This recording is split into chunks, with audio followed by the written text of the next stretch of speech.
upgrade our welcome everybody to another episode of the Business Barbershop podcast. I am Chris. I'm Keane. I am Andrew. Keane so rudely interrupted my intro. It is January 14th, 2025. We took a several week hiatus for many different reasons, but we're back. And and I don't know what we're going to talk about today. Gary Brecka, it sounds like, is on the agenda, and we need some new podcast something. What were you saying? Oh, I was just saying that I think we should get a little bit more official hardware for your office setup. You know, maybe like more proper stands instead of having to hold that shit. You know, hold what? Oh, you mean when we're all together? Yeah. If you're gonna come set it up, yeah, that's fine. You're looking to add something to Chris's plate. I love it. I mean, yeah, that's fine. The Gary Brecka thing was really just a thing in passing. It's a health related stuff that was a thing in passing. So, if you're listening to the show, comment below. Do you believe in grounding? Do you know what it is? Do you think it's beneficial? I think it's a little woo-woo, a little hippie, but these two gentlemen seem to believe it has medicinal effects. I think that it's good for you to walk outside bare feet every day. I think that's a good thing. Yeah, to me, I can't tell if anything that I'm doing is complete placebo or not. But I mean, that kind of the story about health and fitness. Like, you know, there's the medical side of things, which treats you after you're already sick. There's the health fitness side of trying to be preventative, and you just have to choose some authorities to listen to. You know what I mean? And you know, for a while I've been following Gary Brecka, and there's a new dude that's on Netflix. He's that guy that's doing. He's like a self lab rat, Brian Johnson. I just watched the thing. It's fucking He's awesome. Crazy. He is crazy. I don't want to do it to that level, but I think that there's a lot there to learn from.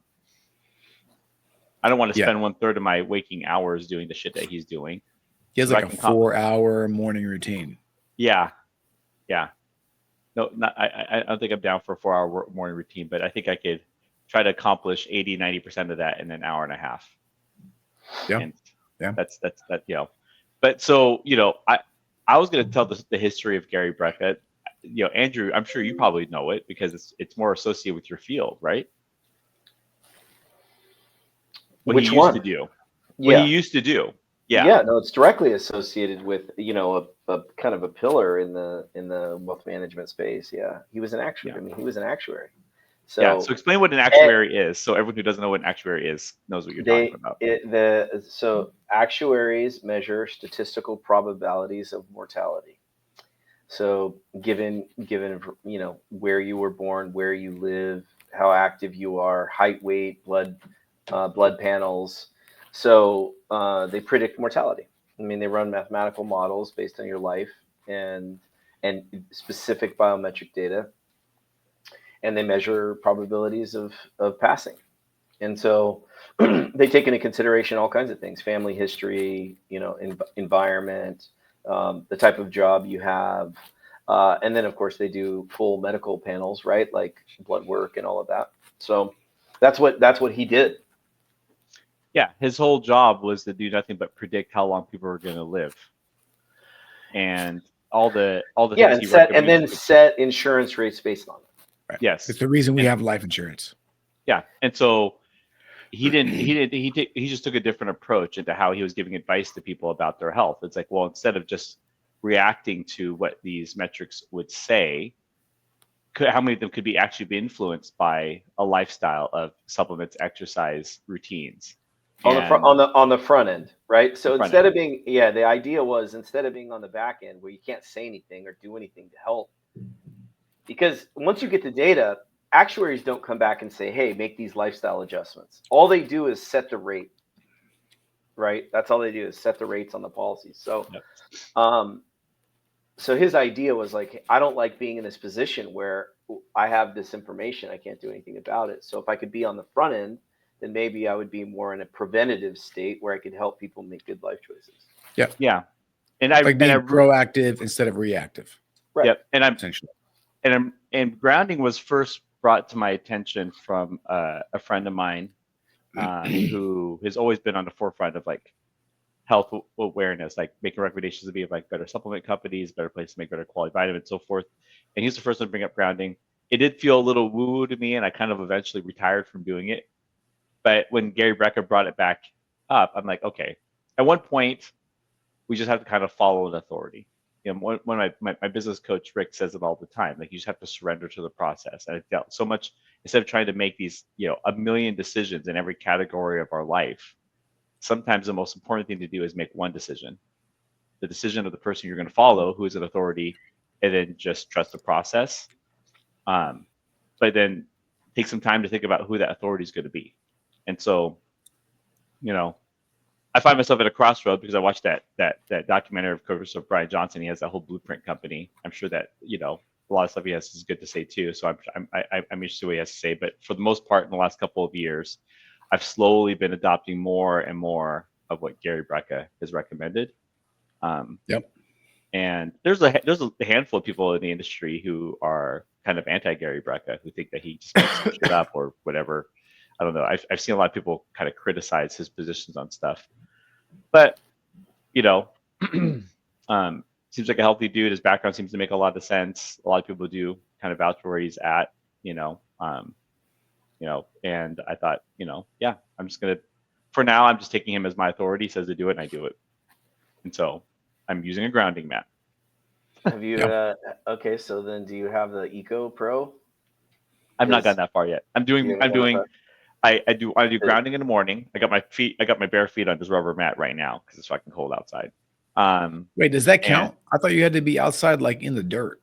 That's what the grounding mats are for. Grounding mats are so as an alternative to when you're not outside. Wait, it's a rubber mat? It's a yes. You can look it up. They plug into the grounding outlet of your wall. Mm-hmm. Yeah. What? You just this seems a little sus. Because there's a grounding. I don't know anything about grounding mats, but I've heard of them. Mm-hmm. I saw Zac Efron one time do some grounding like in Iceland when he was traveling around on his Netflix show. Well, so let's start with what we're really talking about here. We're talking about feeling better. I mean, if you're doing things in an attempt to feel better, I think you go through the exploration process. But let's not forget the big ones. If you drink a lot of water and you get good sleep and you're exercising on a regular basis and you're eating quality food, that's going to move the needle more than some of this other stuff. Yeah, I think it's about just building a small routine. And, you know, I thought about like what Gary would tell people to do in the morning, and I did feel better, but I was also very critical of the grounding part of it because he has you do these breathing exercises when you're outside. And I do believe that there is this function of getting out into the open outside of a closed circulated air format and taking nice deep breaths full of oxygen is probably good for your health. It's actually one of the reasons I actually have so there's these, I'm a little bit of a conspiracy theorist. I know Andrew appreciates that. Yes. But I have this theory that one of the reasons why it's so hard for people to break the habit of smoking isn't actually just the alcohol. It's that I feel like I need a cigarette. You go outside with other smokers and you take a big, deep breath of your hit while you're out open, and just a natural process of getting out of your seat, getting some blood into your system when you've been sitting at a desk all day, getting outside and taking a deep breath, even if it is a nicotine-filled smoke cigarette that's doing it, that breathing exercise is naturally doing some things for your body that makes you feel better. And it's not just the nicotine that is it makes the habit hard. Does it make sense? If you actually made a habit to go outside twice a day to just take a deep breath and get out of your seat, that itself would make you feel better and is addicting in nature, right? And so that's why I was a little, like you said, being a little sus about it. The whole like grounding thing seemed a little sus to me. But I'm like, look, if he says doing it, then I'm going to just do it, right? And it's too cold. I want to put my feet out in my yard in this weather. You know, I'm not fucking doing it. It was under 30 degrees this morning when I got out, and I'm just like, I'm not doing it. I got a grounding mat. And so if he says do this stuff, then I'll go outside, take the breathing exercises, but I'm not putting my feet on that cold ass grass that way. In this temperature. It's just too cold for me. Rachel's been getting in the lake. And for listeners, Rachel's my wife, and she's been getting That's in the lake. crazy. She's been in the lake. Cold right plunging now. in the lake. It is so cold. Oh my god, it's so cold. But she feels great. Gets the blood moving. Yep. She sets a little timer. I'm coming back to doing cold showers too. Like I got away from doing it, just and it's not like a full shower. It's just like Chris it's a is so annoyed. Chris you know. is Nope. so annoyed. Fuck that. You don't do cold showers? You were with me when we did that. Absolutely. Remember we went to that? What was that? Was that one? The Banya? the Russian spa or whatever. Yep, Russian when you go from the bathhouse. sauna to that cold plunge. Yeah, that thing was freezing cold. I mean, look, I immediately got Tourette's when I jumped in that cold water. I don't even know what curse words were coming out of my mouth, but it was just random. Yeah. Yeah, I mean, I'm out. I think it was a I'm against mixture it. of shit, fucking balls, like all coming out like in some random order. I'm like, shit is Oh like, my and I think I was trying to say this is like freezing my balls off, but I think I just kind of said shit, fucking balls, and like stormed out of the water as fast as I could. I don't know what I was saying. It was that cold. Yeah. No, I'm not doing any of that stuff. Absolutely not. I go to the gym probably 4 times a week. Try to eat pretty well. Play tennis, and that's it. That's it. No, I'm think glad in I brought the general- cold showers back. It actually it's Makes hard you to feel explain. better. If it makes you feel better, do it. Yeah, it's fine. Yeah, there's like, look, it's supposed to be healthy. I can see how it could be healthy. I do the sauna every once in a while, but It's another. I'm It's not another good for being recommendation. cold. He says do it. I'm doing it, and there's like an adrenaline thing. Like when I get out, right? Like the most natural way to warm back up after being in the cold water is to kind of just like, to shake it off and just, Mhm. it's hard to explain it. I don't know what it is. It doesn't. He also says sleep in a cold room, doesn't he? He also says sleep in a cold room. I haven't gone there yet. I've brought back into cold showers. There's the mineral water, so he kind of breaks up his whole morning routine. He says you cold shower, cold plunge, cold shower. I'm not doing it quite as long as he's saying, but I'm working up to it. Drink a mineral water, and he always says you make your own. Get like a filtered water, and then add a mineral salt to it. So I've been doing that. Which he's the one who taught me that too. Like, all the people trying to sell like mineral water and shit. He's like, no, like, he said that we actually don't have enough sodium in our body, the correct sodium. It's the table salt that's really bad for us. The natural sea salts are the electrolytes to help us maintain hydration, that we need more of it. And he just recommends getting a really quality sea salt, mineral sea salt, and then mixing it with your water and then drinking that. And I've been doing that, and the cold shower and the grounding, and then I don't know. You got a good morning routine. I'm just following his, Do you feel better, or does it annoy you to do it all? No, I feel better. The stuff always sucks at first. I don't want to tell you, if you've been taking only hot showers for however many weeks, months, years, implementing it to your routine sucks ass. It's just, but that's true for exercise. That's true for eating healthy. That's true for a lot of things, right? Cold doesn't feel good, but it feels good until after. It feels good after. Yeah, just like a workout, like endorphins are pumping and all that stuff. You feel good afterwards. But when you're out of shape and you fucking get on a treadmill when you haven't been working out for a while, that stuff sucks. That's true. So it's the same as with it in a different way, but very similar. It's like cold showers. You're like, I don't want to do that shit. That sounds terrible, right? So yeah.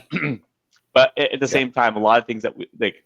There are things that we all have in our life that we consider to be a success at some level, and we can all identify a series of choices and activities associated with that success that other people aren't willing to do, right?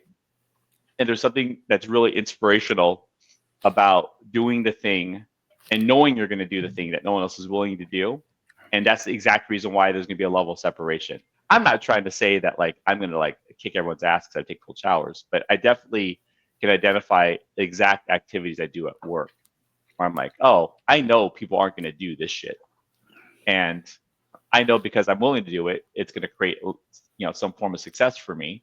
And it actually inspires me to do it more. which is one of the reasons why I love, I always use a good documentary about like Kobe Bryant. I think he was just one of the best at that, as an athlete. Same with Jerry Rice. They both have that reputation. I just think it's, I think it's awesome to implement some version of that in your life. It's something I think it's something to take real pride in, Yeah.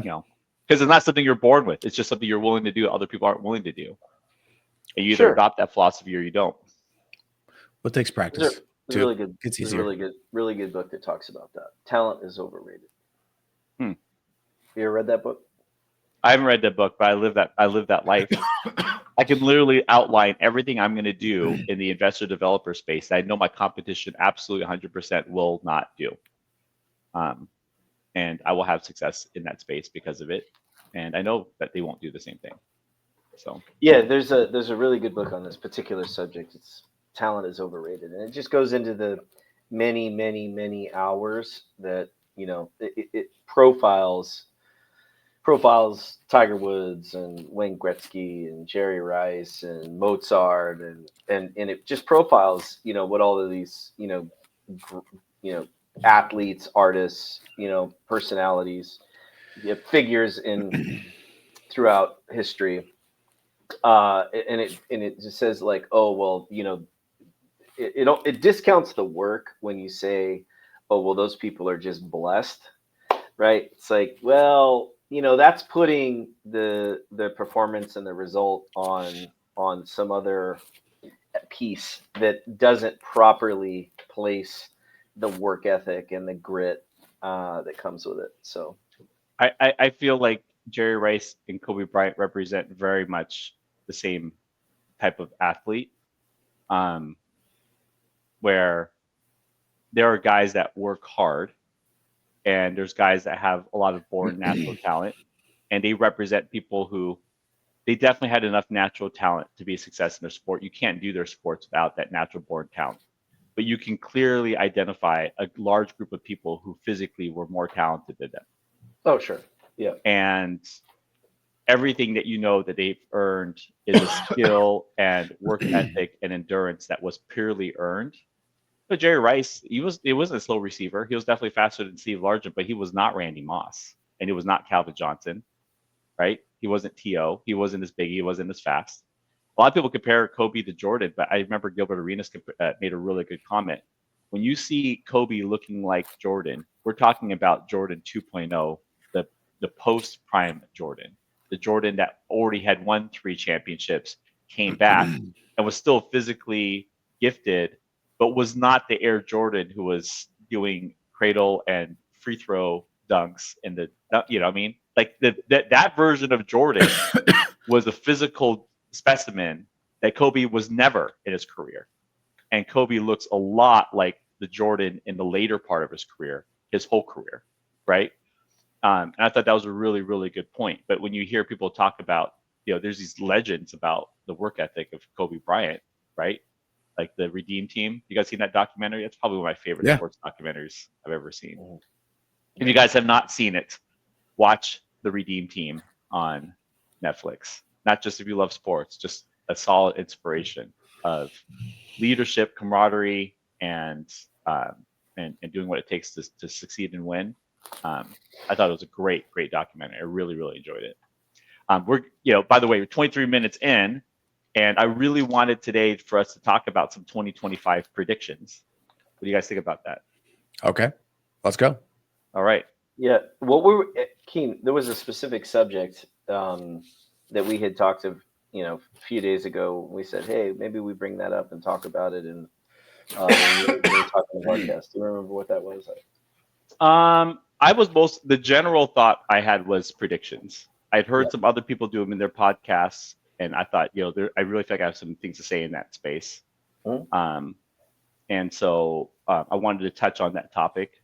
I personally was going to talk a little bit more about things that were interest rate and mortgage related.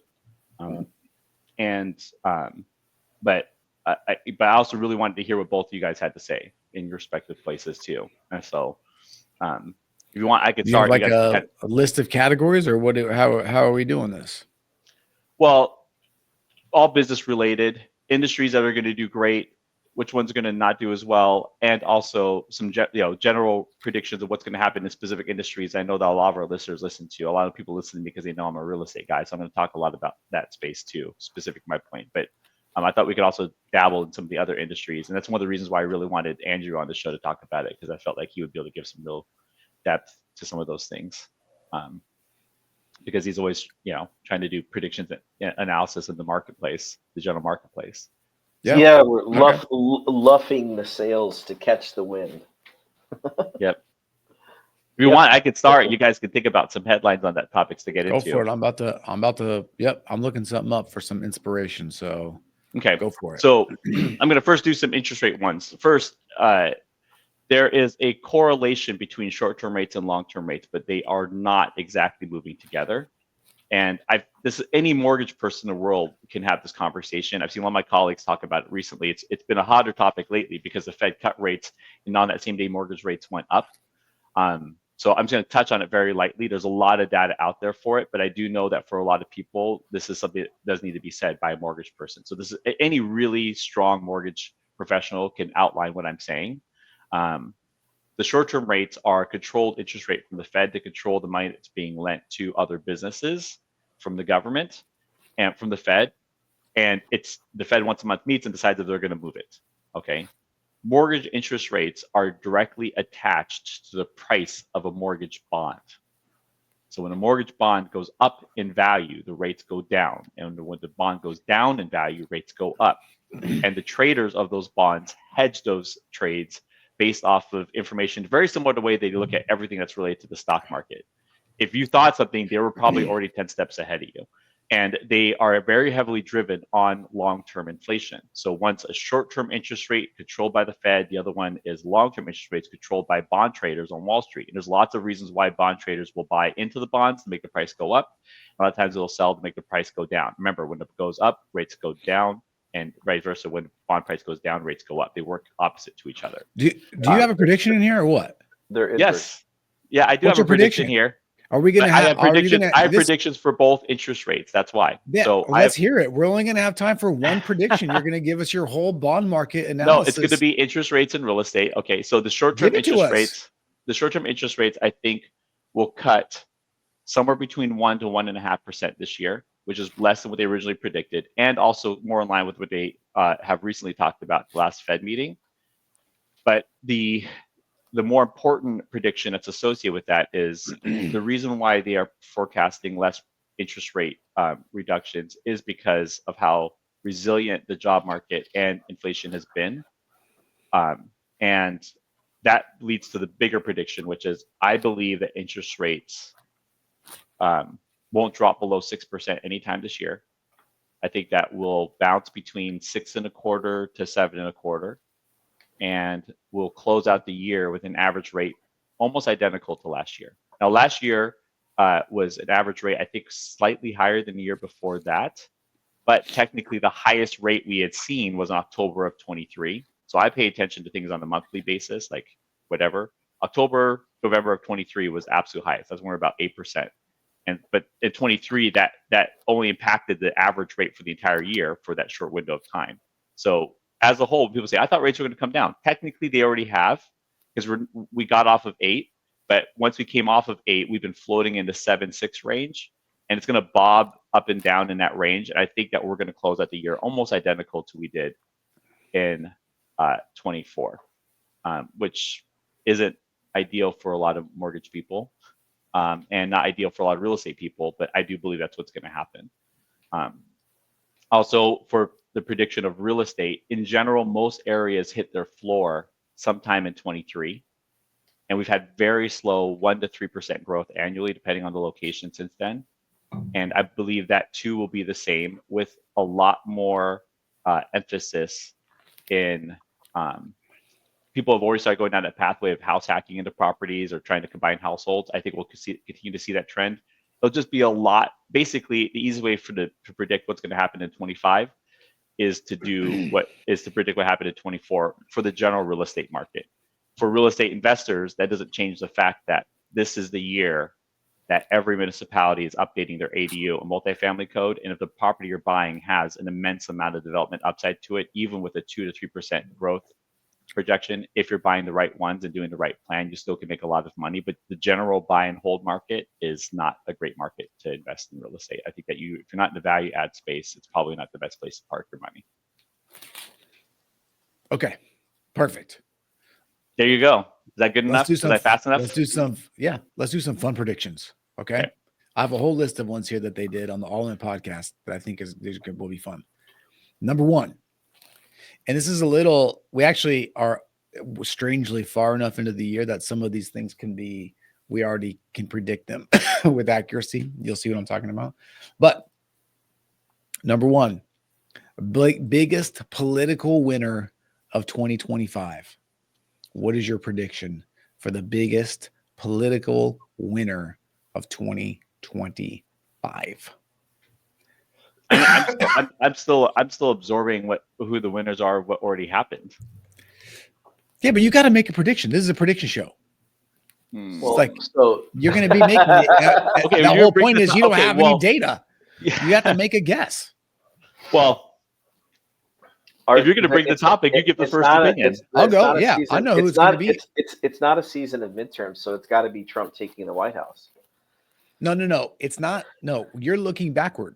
So your answer could be Trump. Yeah, but it's not a midterm. Forward. Yeah. Who is the biggest political winner? I would say Donald Trump. I think he's going to come in. I think he's going to actually get some shit done. I think that it's going to be better than people think. And I think the downside's going to be lower than people think. I don't think they're going to do I don't think it's going to be as crazy as people expect it to be. Like DOGE, the Department of Government, whatever, efficiency. Yeah. For example, they're gonna significantly reduce the federal workforce, I think, but they're gonna do it in the same way that Elon did with Twitter, where he's gonna say you have to come back to the office, or you can retire early. It's gonna be some of those things where people are gonna self-select out of having to work. So that would be my prediction for biggest political winner. I will okay, I'm done. Who's next? Okay. I guess I'll give one that I probably have slightly thought about but didn't really think about till you asked that question. And I think it'll take more than 2025 to see this to be true or untrue, but I think it's going to be JD Vance. I think that he represented a big more influential impact to the turnout, to the result of the election, because Trump has been such a polarizing figure. Some people hate him, but JD Vance, for the most part, I don't feel like came out of that. I do feel like there were some people definitely trying to, do the whole throw tomatoes at him, but I felt like he came out pretty unscathed and pretty well spoken. And knowing that it's Trump's last term, if they do have success in this campaign, I think that he sets himself up to be our next president after Trump. Yep. Okay, I like that. I like that thinking. But Trump would be he's going to be the biggest political winner in 2025. Okay, and I can see JD Vance as a very close second. I don't think he's going to sit in the back seat like a lot of vice presidents have. I think that Trump has a lot of things to accomplish, and I think that he's going to be very active in trying to make those things happen. And if there's success in that place, he'll get lots of credit for it without being as polarizing a figure, and he'll set himself up to be the next Republican candidate. And if people were happy with the result, vote him in. That's real. I mean, look, he hasn't been inaugurated yet. For a second term. So that's a really early prediction. Yeah. But I have a feeling that even if Trump does have success in that space, there'll be a couple of Trump supporters who are like, see, look, we picked the right guy. But I think there's gonna be a lot of people who are like, look, we still hate the dude, but there was some good stuff that happened. And some of the people he surrounded himself with pretty good. We're okay supporting those people. Right? Yeah. Mm-hmm. Especially since so many of the people who supported Trump at the end were people who basically said, look, we're not historically Trump supporters. We're just not in this other group anymore, right? And so we saw the materialization of what we talked about a few podcasts ago I want to say it was like 3 or 4 months ago, where the support of you brought in all in podcast Chamath and folks like Bill Ackman, as it got closer to the election, they put their support. They put their support behind Trump, and of course, we're now seeing the shift in kind of mainstream too, around saying, okay, hey, maybe we should reassess our position. Yeah, yeah. I just think I think he'll continue to be a winner in that space. So, yep. All right. What was your second one? Next one's biggest political loser. Who's the biggest political loser going to be? Kamala Harris. Yeah, I think that one. Moving forward, do you think she's going to be the biggest political loser? Yep. Why? She's already lost. Because the way she took the loss, and the fact that she had a couple of months that she could have, tried to help Biden do some policy stuff before it all wrapped up, and I felt like, and the way that she just left her supporters hanging I felt like she set herself up. That's like, okay, well, we're not letting you run again. I can't imagine the Democratic Party letting her have another chance of running for president. I think that if she got closer and handled it better, she would have, But again, it's going down that same pathway of what I think is going to happen the next election. But I think that she set herself up to be not to. I felt like she handled it like a sore loser. And it's hard. No, but I think you're okay. That's fine. That's fine. I don't like it because I think you're still looking backward. Okay. I think the biggest political loser of 2025 is going to be Gavin Newsom. This is where I'm talking about. We already know what's happened. California is like the seventh circle of hell. And it's not just these fires. It's like everything, I think a lot of the stuff that he's doing, is going to, backfire against him, like this idea of like creating these committees just to fight Trump's policies. Like he's taking a big risk because if people believe that his policies are going to be accepted and like work, and he's going against them, it's going to look terrible. And like the way this is where like it's kind of not fair to already be 2 weeks in, because it's like so much is happening, but he is not handling the whole California wildfire situation well at all. That's a good answer. And so I think that for him, this is going to he's going to be the biggest political loser in that this may create something that he can never climb out of, and there was talk of him being a serious contender. He would have been the front runner if there was a Democratic primary. He would have been the front runner. If there was a traditional Democratic primary, he would have been the front runner this year. Yeah, but it's going to be hard because he's still associated with a lot of this stuff that is sort of turning out to not work well.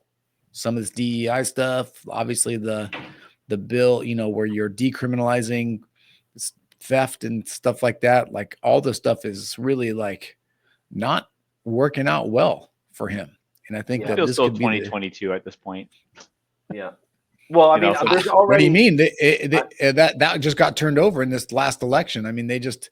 Well, that's what I'm talking about. It's like taking those positions feel very 2022. It's like it was a popular position to take, and it feels like we're kind of moving on from that. Oh well, yeah, because it was a disaster. It's just not working out the way that it was pretty easy to see that it wasn't going to work out the way that they thought, but then in real life, it really didn't work out.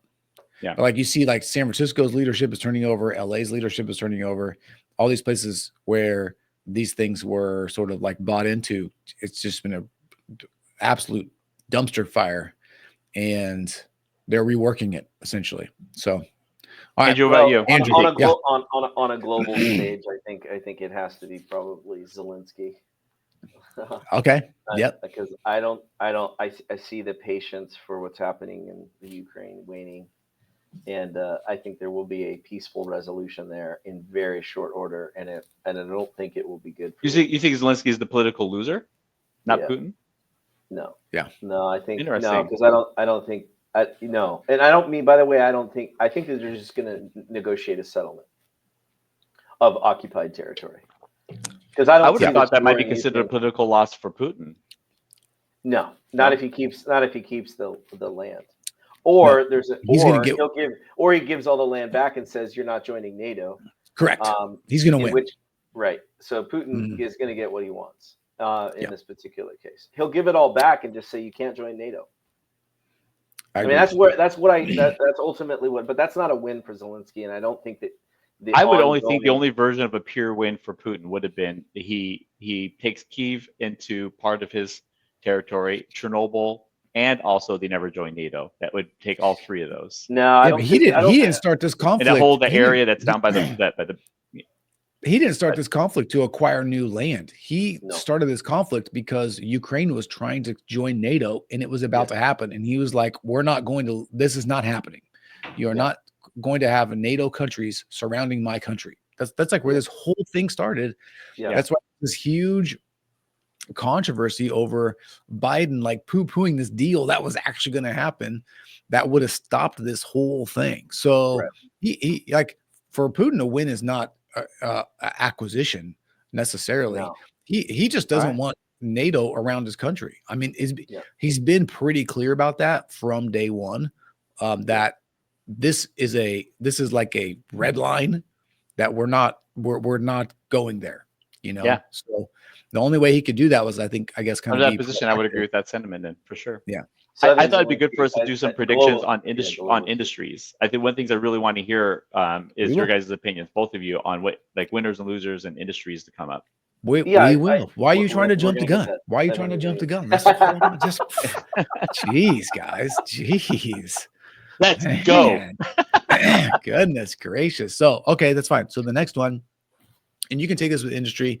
It's a pretty broad category. I guess all these are pretty broad kind of on purpose. Biggest business winner of 2025. What do you think the biggest business winner of 2025 is going to be?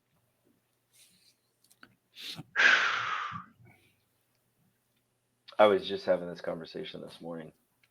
And it's got to come with a disclaimer that it's not. No, it's a prediction. Just make it. It doesn't like you're not holding your feet to your fire. This is like we're trying to. It's all the public commentary of this current administration where they're going to really press this application of innovation. And when you look at what's going on in the AI space, you have to then also recognize that that digital payments is. Andrew, do me a favor. Tell us your prediction, and then tell us why. Company. Industry. Okay. Well, industry. It could be anything, but what is the biggest business? It could be M&A. And you could say the government's going to allow more mergers and acquisitions. It could be whatever you want. I think digital payments, blockchain, crypto, I think that space is going to gain more mainstream adoption than any other time, because it's been widely very skeptical leading up to this point. But I mean, this administration campaigned on this, allowing innovation in the blockchain space. I mean, this administration campaigned on it. So I would imagine that this is going to be front and center 2025 hot topic. That's what I think. I think the application of technology in blockchain, I think it's going to be the crypto space. It's going to become mainstream, everyday conversation in 2025. Yeah, I like that. All right, that's a good one. I'm going to say, so I'm trying to think about how to describe this. I really want to say like small business. Well, it's really not small, but small to maybe the medium size to startup business efficiency through AI.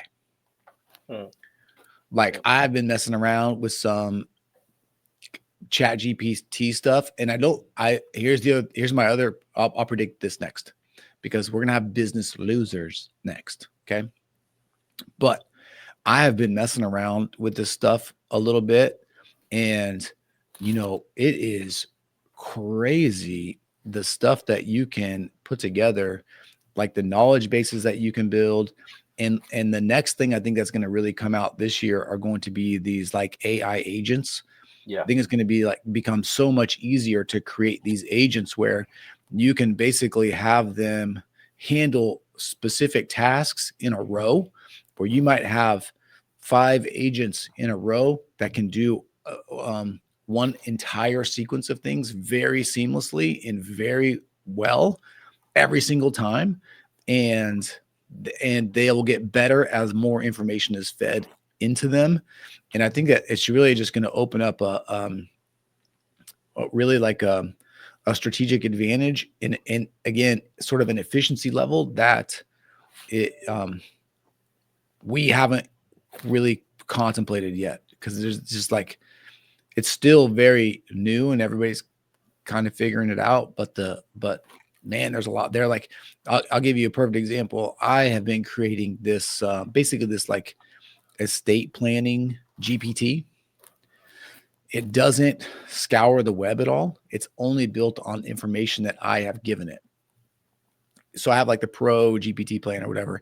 And I'm honestly, and just to be clear, I'm pretty like platform agnostic. I haven't used a lot of the other platforms, but I only picked this one just because it was like simple, it's the one everybody uses, or a lot of people use. But like I excuse me, I input like the Washington code on wills and trusts. I input the Washington code on estate taxes. I took a lot of these CLE materials that I've had from the past, and I uploaded all of these things in, and I created this bot where it says like the prompt is essentially, you are an expert estate planning attorney in the state of Washington. You know estate tax law and you know estate planning at a high level. You are only going to use the information that I have given you to make choices. If you do not know the answer, if you have insufficient information, you're going to say that. You're not going to guess. And I have put all this stuff in there. And the answers that it spits out, like in a second, are so crazy and off the wall. Yeah. And not in a good way, not like they're accurate, and because they're only using what I've given it. Like, they're using the code, using the rules. And where this efficiency kind of builds in is, instead of people coming and asking me all the time, it's a place that my team can start and really get like almost all of the answers that they need before they even have to verify with me. I'm paying for the pro version. I've not been using it to make any custom bots, though. I'd be interested to see what that looks like, because that seems very applicable to my line of work. For sure, 100%. Because, and you could do a bunch of, I'm sorry for my coughing. You could do a bunch of different crazy stuff with it too. I would probably create, because I'm going to create, the way that I'm doing it is I'm creating separate experts for all of the different things that I want to do. I'm creating a probate one for my accounting firm. I'm creating a CFO type of one, and I've already put it together where I put in this month's P&L and last month's P&L, and I said, you're an expert CFO for law firms. Analyze these two P&Ls. Tell me what the differences are. Tell me if you see anything that I should be aware of, and give me strategic ideas for doing things better. And it like spits out this stuff, and you're like, OMG, Yeah, it's pretty wild. So anyway, that's my winner, business winner of 2025. We could be like the businesses that are able to employ these tools. So I want to comment on this. So zooming out, when we said, okay, what are our predictions and the themes? And even as it relates to, the sector that I had mentioned, which is really, the crypto space.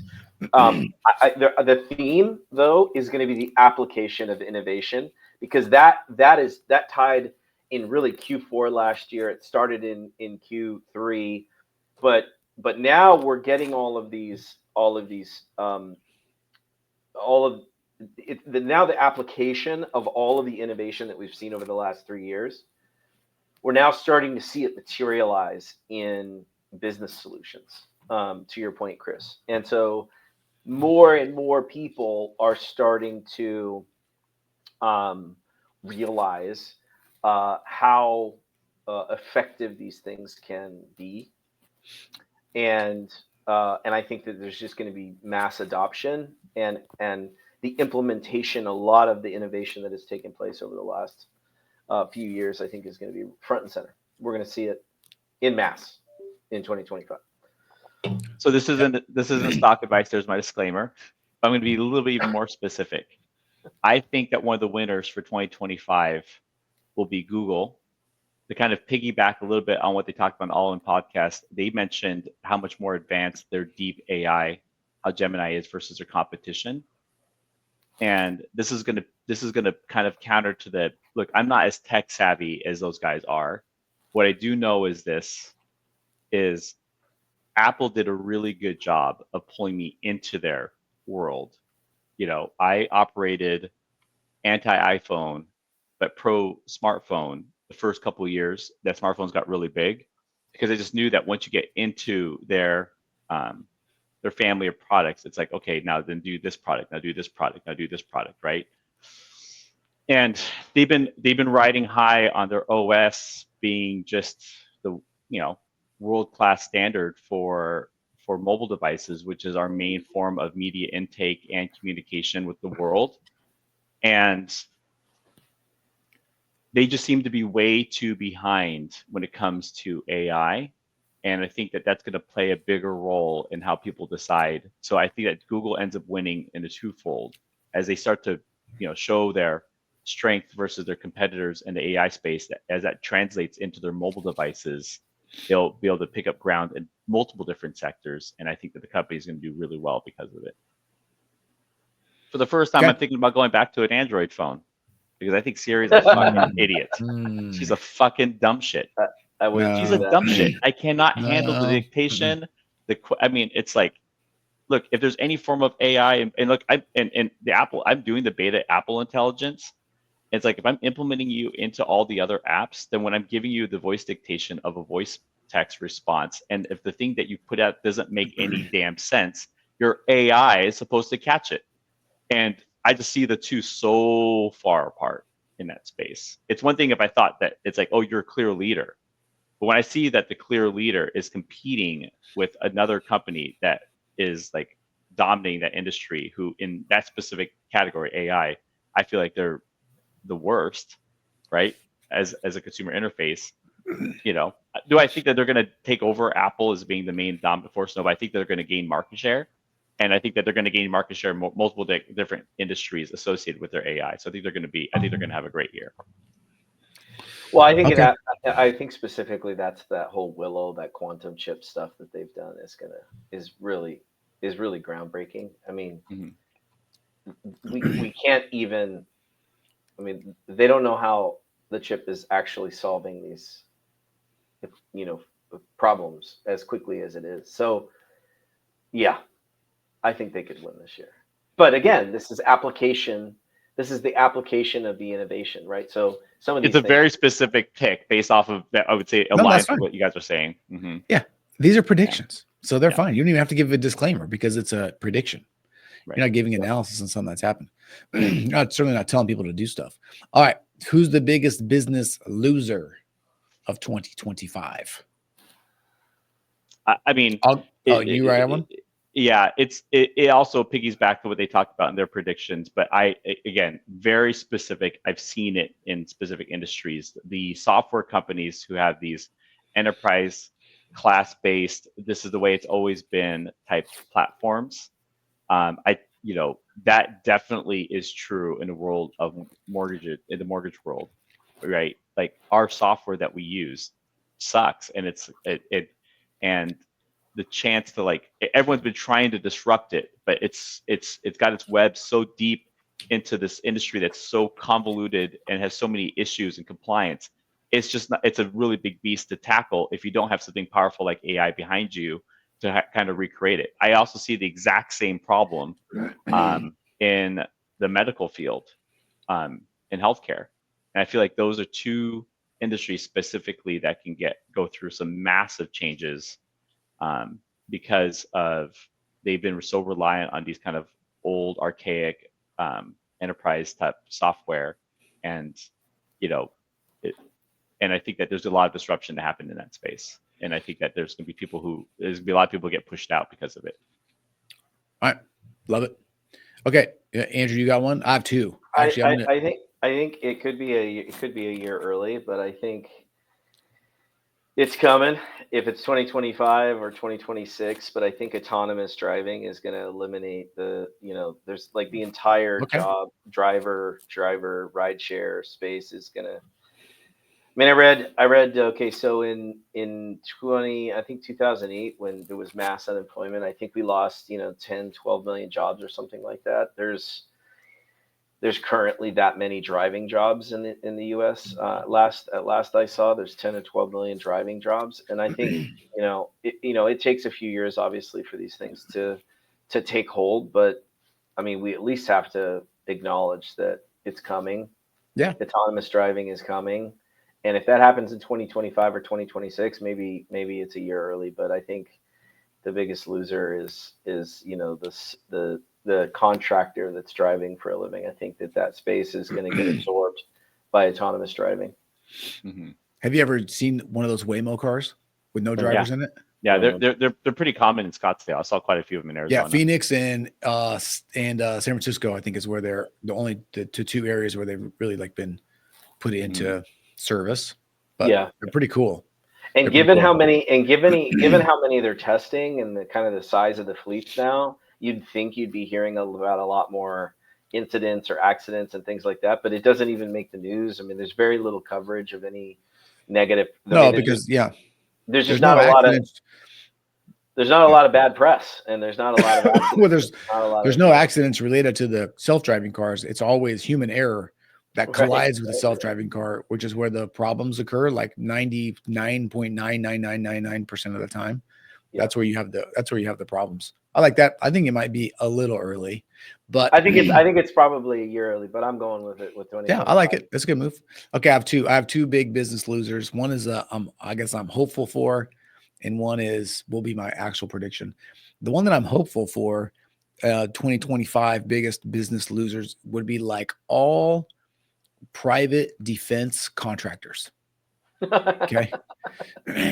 My hope is they go in and actually audit like the prices that people are charging for things and the systems for procurement that are happening and clean those up. And you find that, these companies, and they're going to be a bunch of businesses we've probably never heard of, but they're actually having to either deliver the service that they're promising and also doing it in a way that is cost effective and economical and represents like the true, competitive price for something. I feel like that is just like a place where there's just rampant, tomfoolery going on and needs to be cleaned up. Whether it will happen or not remains to be seen. But I think that would be a place where people could really lose out. One of my good friends was in that space, and I saw him pivoting out of it way before these things. So I'm not sure how much of that was predictions of his. I think a lot of it ultimately really he started moving away from being so dependent in that space. Probably more for my hunch. I could always ask him I believe for personal reasons. I think he's kind of like had hit his high point for it, and instead of trying to hold on to it and make it that his thing, which I think a lot of us would have done, he chose to kind of move away from it, which I thought he was a little bit crazy for doing it because he'd been successful in that space. But then the election went down the way it did, and then they talked about government efficiencies and government contractors. And so, his company specifically specialized in providing outside IT security contracting for a federal agency, and right. There was a lot of money in it. And I would imagine that for the purposes of efficiencies, right? The amount of money they're spending for outside contractors to do it, there's probably some places for it to be better, and someone like Elon could definitely disrupt it, but he's already been pivoting away from it. And so, but I remember, as that was kind of coming around, I texted him recently and just said, hey, it was a good time to get out of that space. And he's like, yeah, that space is going to get hammered pretty hard in the next couple of years. But I saw him pivoting away from it close to a year ago, maybe even sooner. I don't know the exact comments, but it was a while ago. Yeah. So, Yep. Okay. So that's my hope. This is my prediction. It goes along the same things that we've been talking about. My prediction for biggest business loser of 2025 is OpenAI / ChatGPT. And it kind of goes along with what you were saying, Keane, but there has been, they kind of ran out and were the front runner, but everybody is basically catching them now. Facebook, Google, there are 100 other competitors now in the space that are have more data, have probably, I don't know about the expertise level, but I think that they're going to sort of revert a little bit. They're going to come back a little bit to the pack, and it's mostly probably the pack catching up to them would be my prediction. So that's my biggest business loser 2025. Okay, last one. We got to. By the way, you talked about government efficiency. It made me think about the I guess it's 60,000 next gen delivery vehicles. Did you see the United States Postal Service? And they're buying 60,000 next gen delivery vehicles from Oshkosh, a defense contractor, of which 45,000 of them will be electric. So and I think that the price tag for that, at least it says where the money is coming from, is $3 billion from the Inflation Reduction Act and $6.6 billion from United States Postal Service funds. So they're gonna replace. Okay, so it's significantly decarbonizing its aging fleet, but the manufacturer of the vehicles is military defense contractor. How many 60,000? Well, no, it says the fleet is 230,000. It plans on buying 60,000 next generation delivery vehicles now from Oshkosh, which is a military defense contractor. Yeah, but for like $10 billion. Yeah, but it's saying where is it coming from? It's $3 billion from the Inflation Reduction Act and $6.6 billion from U.S. Postal Service funds. So, yeah, it sounds like $9.6 billion is going to be spent on 60,000 vehicles. 45,000 of them are to be electric. That's $150,000 per delivery vehicle. Yeah. And why wouldn't you? And a large portion of them are going to be electric. It depends on where they go. Maybe they'll all go to like warm states where batteries, are good in the winter. But I guess, why would you pick that place though to make those? That doesn't make them. You mean Oshkosh? Well, they're a military defense contractor. You can mount some hardware on them, I suppose. I guess. I don't know. But talking about delivering the mail though, right? To your point, I got a chuckle out of it because it made me think about this new purchase. It's like, it's like you hear about this stuff all the time. It's like there's billions of dollars spent to try to get high-speed internet to rural locations. Yeah. When Elon was like, "Hello, Starlink." Right. Like, I don't know. We could do this right now, and it's not going to cost you anything. You don't have to run any cables or anything. We'll just give it to them via satellite. They're like, nah, we're good. And by the way, there's only like 4 people that have internet from this, like billions of dollars that are spent. Yeah. Can we do one more prediction? Yep. What do you want to do? Let's close it out. One contrarian prediction, something that would be against the grain. And it could be, Yep. I'll have one. I do have one, and to me, it's. I realize it's worth sharing because this is a space I'm in. I guess I probably take the approach that this is a little bit obvious, but the real estate space, there are certain sectors getting absolutely hammered. The office space is an obvious one, and then I was surprised it took this long, but the last 3 to 6 months, the multifamily space has gotten hit pretty hard. And to me, the multifamily space makes all the sense in the world because people trade these things based off of a cash flow projection. When interest rates go up, it impacts your cash flow. But what made that sector so resilient when rates first went up was there was a lot of people flush with cash, and the general reputation is that real estate's a good hedge against inflation. So a lot of people bought that stuff with very little leverage, either no leverage or reduced leverage, and it propped up that space. And we finally started seeing a correction where if you're going to trade this stuff at without 50+% down payments, it doesn't pencil trading them at a 5-6 cap when you're paying a 6-7% interest rate, right? And it's finally seeing corrections. Saying pointing that out, that space is, being hammered, is not the contrarian. It's more of this that now that we have a couple of sectors that are getting hammered, which is office space first, then multifamily after. It's the people who are smart enough to not just buy at the bottom, but to also repurpose the assets accordingly, right? Their real estate is not something that just, there are people who just buy and sell it as for what it is. But a lot of these buildings can be repurposed. A lot of this real estate can be repurposed. The zoning can be repurposed. And there's a lot of, there's an opportunity right now for the people who are wise enough to do it, to say like, hey, everyone sees this asset this way. It's being valued this way. And when it's repurposed this way, the value is completely different. And so I think there's a lot of room for multifamily and office-based property conversions. The people who are the beginning of people really crushing that, we've wondered when's the right time to buy in those sectors. I think that if you're going to just buy and hold in their as is use, I think it's too soon for office space, but it's not too soon to be. I think it's the exact right time for people who said, I think I could take this asset and repurpose it. I'm just waiting for me to have the best leverage to negotiate the terms with either the underlying bank or the owner to get it for a cheaper price, and then repurpose the asset. And I think because people are going to crush it in that space in the next 18 months. Okay.